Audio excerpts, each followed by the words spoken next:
Hello, darlings. You've all heard of Marilyn Monroe.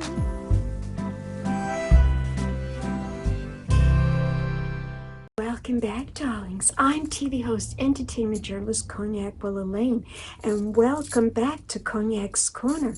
In another moment, we will be watching another fabulous video.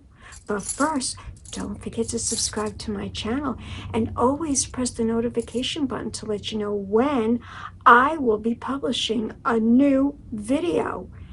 And also, darlings, don't forget to leave me a comment. Let me know what you think about my videos and what other type of videos you'd like me to make.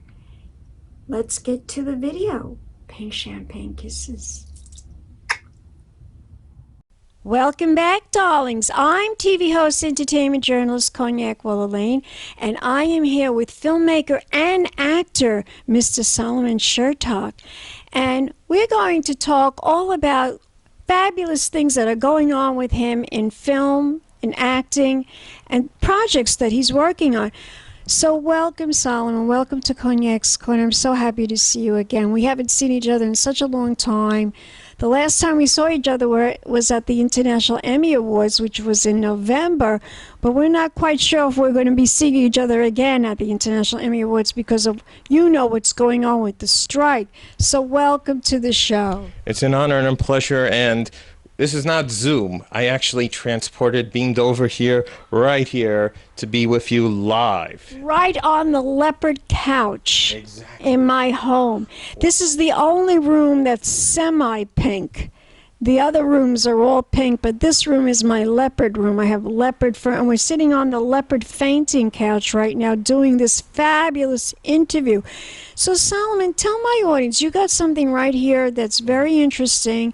It looks like a book with wonderful photographs. Tell us what we're seeing right here. Well, first off, I was a part of this wonderful animated short film called State of the Art, directed by animator Grace Crawford. It's about a 2-minute short, which your viewers will get to see on this episode. And it premiered last year in June. It did the film festival circuits, and now this year it stopped. It going online on Grace Crawford's Vimeo page, and it's a wonderful, cute animated short, which kind of has like a Pixar feel to it. It's about 2 minutes. It's about a rivalry between this dragon-like sculpture in this art gallery, who usually is the most popular one in the art gallery, and all of a sudden there's this abstract sculpture that comes in that kind of steals the spotlight, and I'm the voice of the abstract sculpture who is stealing the show that everybody wants to see, and is so cute. And for anybody who likes that 3D animation, like the Pixar type of animation, this short film is something you would like. It's like one of those types of Pixar type of short films that would play before the movie. You know, it's cute. It has a nice little message to it. And I'm really excited for you all to get to see it here on this episode and to show you guys. It's called State of the Art. State of the Art. And to show everybody here, this here is the poster right here of State of the Art. That's the dragon. That's the one that's the popular one in the art gallery. And I play the abstract, the voice of the abstract sculpture that's stealing the show there. So it's a very cute animation. It's very, very cute, and your voice, it's so hysterical, your voice, the way you mimic the whole thing, the way you, you really are an amazing animator, like voiceover animator. It's really amazing how you did that. Can you tell my audience what was the technique you used, or why you decided to go that way and making those sounds? Is there a specific reason why you wanted to do that? Well, absolutely. Well, a lot of people should know that the dialogue between the dragon and the abstract sculpture is basically, a lot of it was gibberish. So the trick for me was how to bring that out, and so I would rewatch movies of Robin Williams and Jim Carrey, where if everybody knows their gimmick and stuff, they do a lot of gibberish noises in a lot of their movies. With Jim Carrey, I would be watching a lot of his Ace Ventura movies. With Robin Williams, I was watching a lot of Mrs. Doubtfire, where he would do that, and even some of his stand-up comedy as well. So basically the trick was, in watching them, it helped inspire me to come up with my own way of gibberish to bring it out, of communicating. And that sort of helped right there. And Grace put it together so nicely. And it's very cute. She did a wonderful job. I mean, the animation in that little short was so adorable, really, really was. And I loved the way everybody would just come in and they would just look at that demonic statue and not even notice it, but they would go wild over the other. It was just the other piece of sculpture. I don't want to give the movie away too much, but it was really adorable, the reactions from the people of what they were seeing and what they were liking. And it was really funny.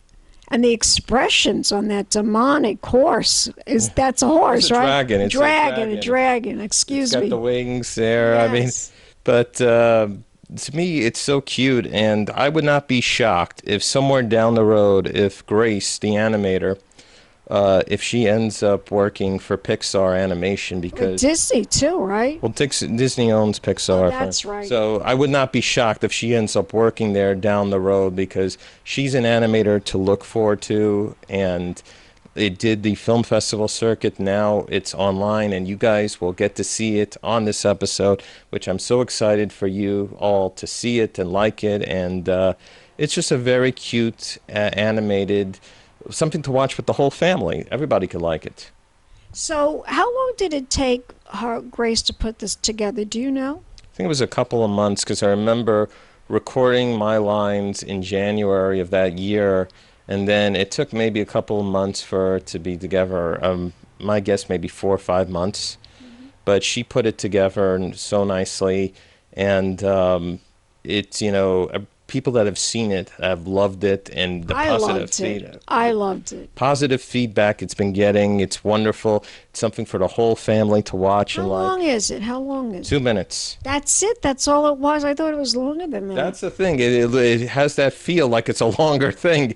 But to me, it just shows how amazing of an animator that Grace is. And I expect some big things to come in her future in that sense. And I was just honored to be part of it. Yeah, could you tell us a little bit more about Grace and how she got involved in all of this? Well, she was the one that created it. I believe this is one of her, she's done other little animated stuff, but I believe this is her first big one, short film to start off. And she's got a big future. I haven't met her yet, because everything is online. Yeah, but I wish her the best, and just being a part of it, I'm so happy for her, and it's wonderful to see that people liking the film, and I can't wait for you guys to see it. And it's on YouTube. Not YouTube, Vimeo. Oh, it's on Vimeo. On Grace Crawford's Vimeo channel as well, but you guys will get to see it on this episode. Yeah, you will be able to see it on this particular episode. So, where do you think it's going to go from here? Do you think they're going to put it on television? Well, you think they might air it on TV? Well, right now, because they might stream on Tubu or something like that. Well, right now it's Vimeo, it's a short, but the whole thing right now is like, it's just getting out there for people to see it, because it did the film festival run. More people now will get to see it How online. many film festivals was it in? Oh, it's a couple, but I don't have the list in front of me, but it just finished. And it won a lot of awards too, right? Didn't it win some awards? I don't think it won any awards, but I know people liked it from what I saw. Very nice. Is there anything else we should know? Is there a website that we could go to find out more information about this besides Vimeo? Her Vimeo page is the one. Grace Crawford, state-of-the-art 3D animation video, Vimeo.com is the way to find her, and to watch it and see all her other projects she's done. But she's an animator to definitely look forward to with any of her future projects. Terrific. I can't wait. Now tell us about what else is going on with you. What other projects you're working on and what you're looking forward to? Well, another big project, which I've been a part of and you know very well, and a lot of your audience knows, is the animated, award-winning, I have to say that now, multiple award-winning animated web series from Delmar Perkett and Titus, which I voice one of the lead roles in. And it's the first season is all online on ntitusvdm.com, so everybody can watch all the episodes for season 1. Right now, Delmar is developing season 2 of the wonderful action-adventure web series, which is about these demons that are trying to resurrect their leader Titus to take over the world. And it's up to this group, these people That want to sabotage everything. well, this group is the warriors are trying to stop them, you know, and I'm one of them, and we're coming together to, you know, to stop them from taking over the world. Oh, exactly in that sense. And it's just a big, wonderful action adventure. And that first season, to me, like, you can watch it online. You can binge all 10 episodes on there. Binge 10 episodes. Well, they usually, it range from like 10 minutes to 15 to 20. So if you watch it back to back, it'll feel like a 2-hour movie by the time you're finished with it. And You spend the whole afternoon watching the old episodes. yeah, but to me, it's not that old because it just finished season 1 last year, and the reaction has been wonderful. It's screened at several festivals and won awards at the New Jersey Film Festival, as well as the Urban Action Showcase this past November. We screened episode 6, which won an award there. So we've been winning awards. It's still making, some of the episodes are still in some festivals. And not to mention, I can show, because more pictures here from the festival, the award that Wow, look at that. right here is from when we won the award. I was the representative, and I picked it up for Delmar, and that was at the Urban Action Showcase at the AMC 42nd Street this past November. And it was a really wonderful, wonderful experience, you know, the reaction from everybody seeing the episode. Because I think we were the only ones that were the only animated project in the festival. Really? Which kind of surprised a lot of people, because when that popped up there, people were kind of shocked, like, oh, this is animation. I thought this was all action, live action, martial arts stuff. And it was such a wonderful surprise hearing people's reactions. They loved the music, they loved the story, they wanted to see more, and they were coming over to me and telling me how much they liked it. And I was telling them to go onto the website ntitusvdm.com to see all the episodes. And it's been picking up. It's been getting a little bit of a following, and not to mention we have a wonderful ensemble voice cast, which you have. Now, if you go onto the website, ntitusvdm.com, you go to the media section, you can see behind-the-scenes interviews that this wonderful lady has done with practically the majority of the cast. I probably including Delmar Burkett. Yes, I've interviewed the whole cast, and I'm hoping to be a part of it and be in it as well once Delmar starts filming again. I'm supposed to be, I think, cast as a witch. Can you believe that? Well, Cognac Wellerlane as a witch. wow, that gives me goosebumps. I can't wait to see that. 'Cause I can actually see that happening, you know. And but Delmar, he's incredible, and this wonderful cast. We have everybody. We have Scream Queen Debbie D is in it. We have wow, going through the whole list. Bettina Sky, Deanna Day, who was incredible as this villainous character she played, Victoria Savage, her villainous character, the demon she plays in it, Demi Davis, the whole list, Dave DeSico, The amazing Steve Ludwig, who plays the Fixer, one of my favorite characters, who's sort of the gadget man. He's the brains behind the operation, trying to help the heroes. Not to mention also Catherine Black, who plays the female warrior Jasmine, who... Some cast. How many people? A lot of people, but I could say one thing I love about this cast, we're all over the country. Yes. It's not just East Coast, it's East Coast, West Coast, all over, and it's, you know, so wonderful to be a part of it and to see that people have been discovering it and liking it. And a big thing now, because people were asking me this all last year, because when I went to some events, I was wearing the Titus shirt and some merchandise, and people were saying, where can I get that cool stuff? And I was saying, it's going to be coming out soon, just wait. But guess what? And I can say this on your show. The merchandise is ready. So if you would like to get some of this merchandise... Yeah, let's see what the merchandise looks like. Some Wow. merchandise that people were asking about and wanting to get. Here is the Titus t-shirt. As you can see, trying to get this a little bit closer.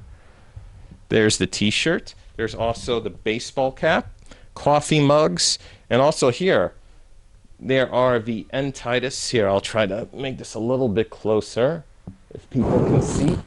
Here we go. And here we go. Those are the posters, but the magnets for, you know, you can put on your kitchen, you know, right there. It's really wonderful.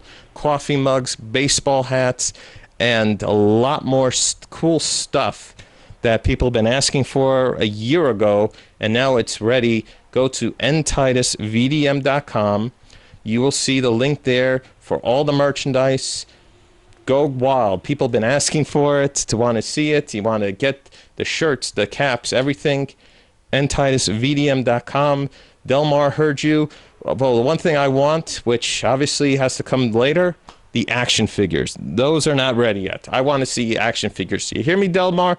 Everybody wants action figures. Actually, I have to be the sexy action figure too. Well, here's an interesting thing. I think I know the character that you play, because in episode 3, there's a 2-part episode, episode 3. They go a little bit into the backstory, and I do believe that which character is in episode 3. No dialogue, but you do see that character. So definitely take a look at episode 3, ntitusvdm.com, and you could see the character that I believe you're going to be voicing in the second season, which, by the way, Delmar is working on. He's working on the second season as we speak, right? Absolutely. He does have a message on the website. So if you go to ntitusvdm.com, you can see a message from Delmar telling the fans about with season 2 and how if they want to help out on season 2. So ntitusvdm.com. See all the good stuff, all the episodes, the interviews, cast bios, even the live action 2011 version that he did of Titus. The 2 seasons are all on there. So definitely, for all you fans of the show and newcomers of the show, ntitusvdm.com, and see this wonderful little animated action adventure web series that people have been coming on board on. So these are the 2 projects that you have been presently working on, is Titus and the other one the other animation about the dragon. Absolutely. Plus, there is one more that is soon going to be finished. I'm a producer on... Yes, you're a filmmaker as well as an actor. Yep, and I also have a little small acting role in it, but my friend Dave DeSico, his Trevor the Clown, the horror clown, his character, we made the short film of Trevor, and it's just about almost finished editing-wise, which I'm very excited about, directed by both him and his brother, Brian, who directed one of your favorite horror shorts, Clive. The art gallery. Clive Unger's Madam X. Yeah, Clive Unger's. I love that. It was fantastic short. Fantastic. And it won for Best Actor at the Winter Film Awards back, I think it was 2013.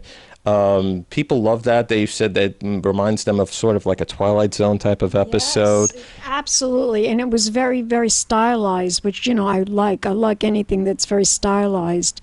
it's very chic. I mean, it's like a very chic art gallery where, you know, very rich people walk in, and the art is amazing, by the way. Debbie D's in it too. Screen Queen Debbie D's in it, and working with Brian again and Dave, because it's kind of funny, them as the two directors. Tell us about the synopsis of that movie. I don't want to give too much about that away, because the one thing about this short is that people have loved seeing Dave dress as Trevor at these events we've gone to, conventions and all this other stuff, that they always wanted to know, is he like, you know, Joker? Is he like Pennywise? You know, what type of clown is he? So he's put this wonderful short together, which basically I think everybody's going to like, where you get to see the character in action, and it has a wonderful cast, including Bettina Sky from Titus is in it. Not to mention, and she's hysterical. Wait till you see Bettina in this.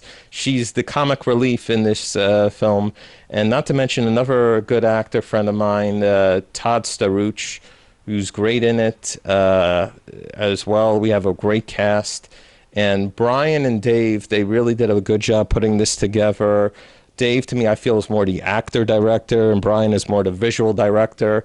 And seeing them together, it's kind of like, I keep making jokes, it's like the Coen brothers, Joel and Ethan Coen, you know, they're not making Fargo or No Country for Old Men, we're making Trevor here happen, and it's almost finished in terms of the editing wise, and I can't wait for you guys. What is the release date, do you know? Well, there is, I imagine probably by the end of this month it will probably be done, and then in the fall we'll be making the festival rounds, but also a trailer for Trevor will be coming soon, most likely in the fall. Okay. So be on the lookout for that. It's something, it's Dave's, you know, baby right there, you know. People have loved this clown, and I can't wait for them to see it. It looks amazing, you know, and people are going to be frightened and scared, and, you know, it's a good horror, good time. I love a good horror movie. I love. What's your favorite horror movie of all time? Well, that's a tough one, because the question is, you know, what do people consider as horror? You know, to me, one thing I liked was Silence of the Lambs. That's horror. Some people don't consider that horror. More like a thriller. It's more like a thriller. See, that's where it blurs the line. A lot of people consider horror like, you know, like a real, like demons and devils and ghosts and vampires, and, you know, that's horror. But a thriller is also horror, because it's like the human being could be a monster too. I mean, like, look what's going on right now in the news with the serial killer that right over here. I mean, I don't live too far away from Gilgo Beach, the Gilgo Beach murders. They consider him a monster.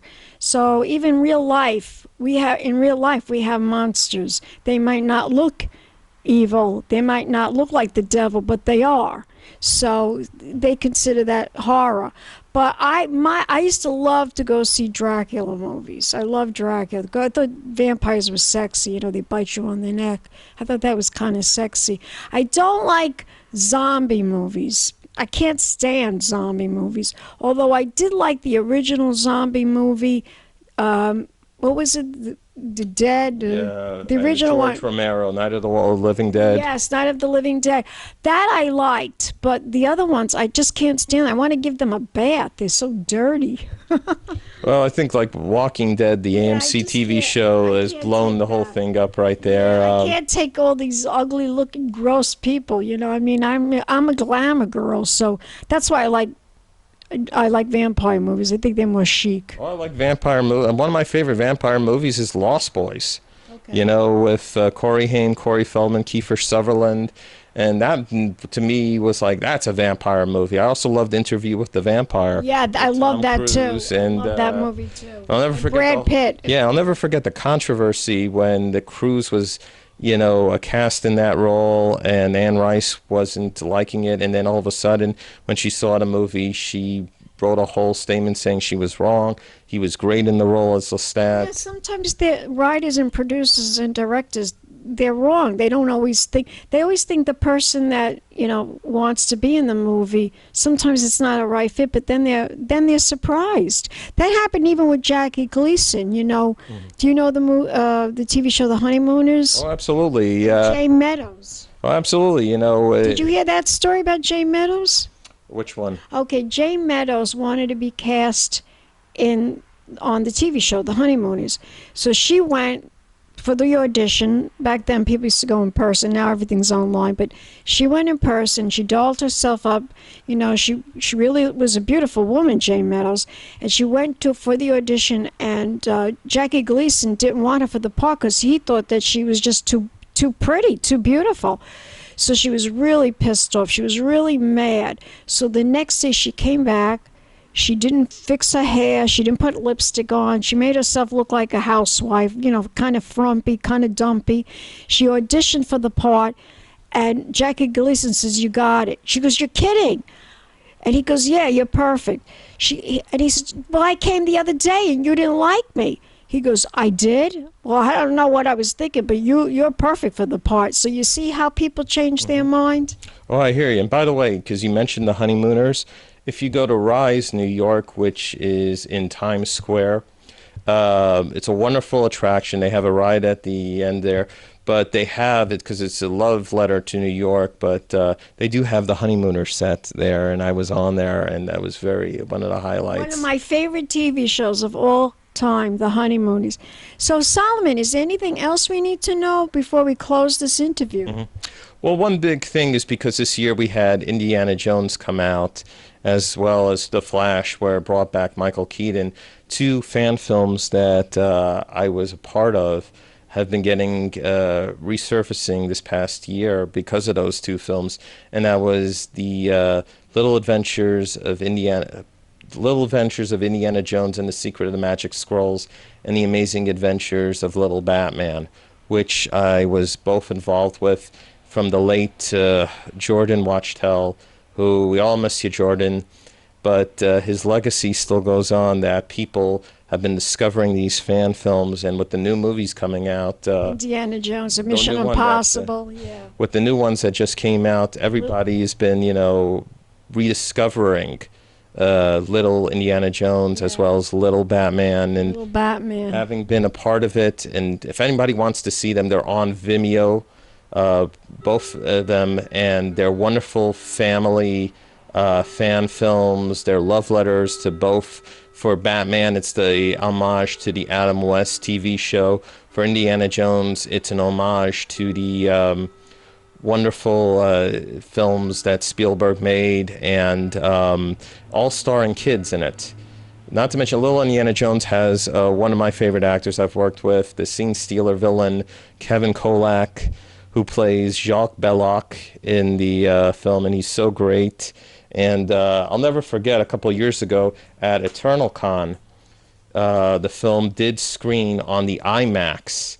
Both Little Indiana Jones and Little Batman screened on the IMAX at the Cradle Aviations as a part of Eternal Con convention. And seeing that on the big screen, on the IMAX screen. Show them the cover of this book. Here's the pictures. First, from Little Batman. I'm doing it this way. Here we go. There's Little Batman, the poster. And these are some photo stills behind the scenes. And there is Jordan, as you can see, with his son right there, the late Jordan Wachtel, who's the creator, the producer of both films. He financed them. And but those are definitely the ones I would say that. But Little Indiana Jones and the Secret of Magic Scrolls and the Amazing Adventures of Little Batman on Vimeo.com. Feel free to take a look at them. They're wonderful family fan films. They're non-for-profit, and they're basically love letters to the genre. And people have been rediscovering them, even though they were made back in 2007, 2008. That's a long time ago. So around the 15-year anniversary already for it. Yeah. That's why with the new movies, with the new Indiana Jones film that came out, a lot of people were like, hey, I remember, they just saw the new one, and then they decided to rewatch Little Indiana Jones. Tell my audience your website. Where can we go to find out more information about you as an actor and a filmmaker? You can there's the Internet Movie Database, where you can type in my name, Solomon Chertok, Solomon Chertok. You can find my filmography and biography there, or you can also find me on social media on the usual Facebook, Instagram and Twitter, Facebook. Instagram, the whole spiel. I haven't done Fred's yet, though I may go on to there, depending yet. That's brand new. We'll see. But you'll find me on social media, and that's where to find me. And Give me a kiss. now I can actually give you a kiss.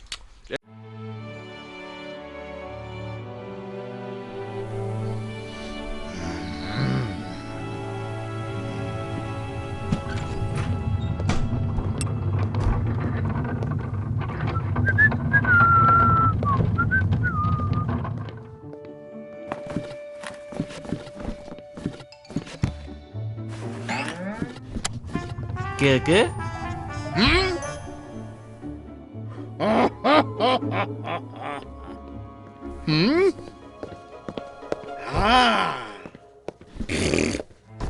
Oh, wow. Wow.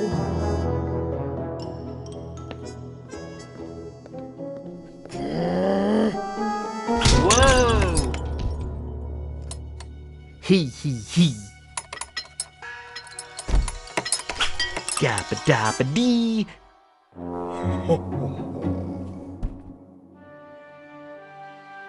Oh my goodness!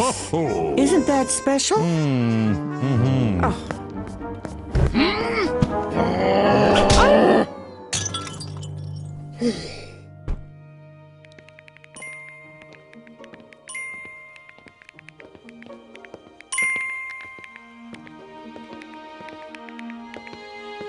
Oh.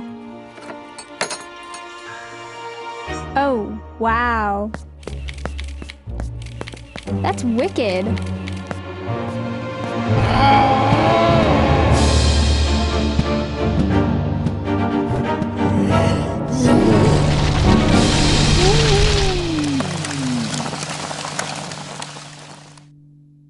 Oh my gosh. What is this? You gotta be kidding. Oh my goodness! Wow. Gee That's whiz. crazy. You are beautiful.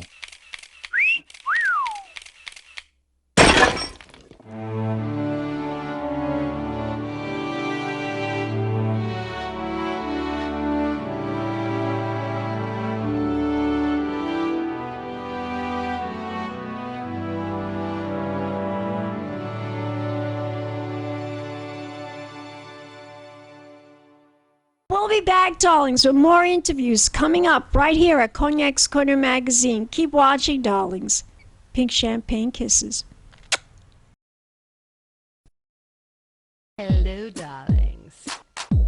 You've all heard of Marilyn Monroe.